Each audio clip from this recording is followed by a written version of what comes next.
Menteri Kesehatan Nila F. Muluk akan memperketat izin dan pengawasan pendirian klinik asing di Indonesia.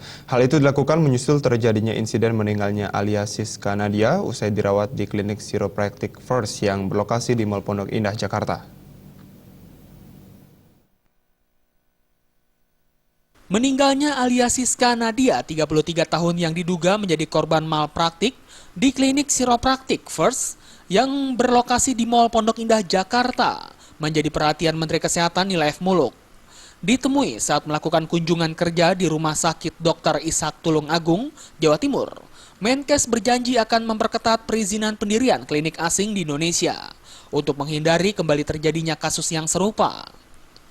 Diketahui ternyata klinik yang mengobati Alia tersebut merupakan klinik yang mempekerjakan tenaga kesehatan dari luar negeri. Namun meski telah mendapatkan izin, Menkes memastikan bahwa pengawasan terhadap klinik asing juga akan diperketat.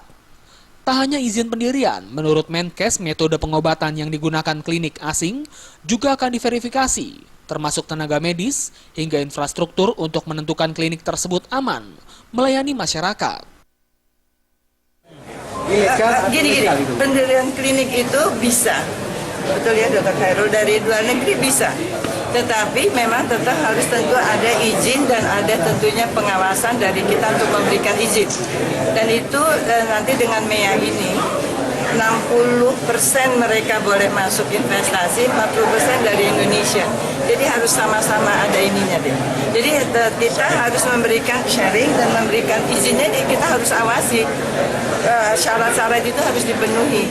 Nah ini kan yang kemarin kelihatan izinnya setelah DKI turun tangan dari Dinkesnya, dari Dinkesnya, kemudian dilihat izinnya nggak ada dan sebagainya nggak ada.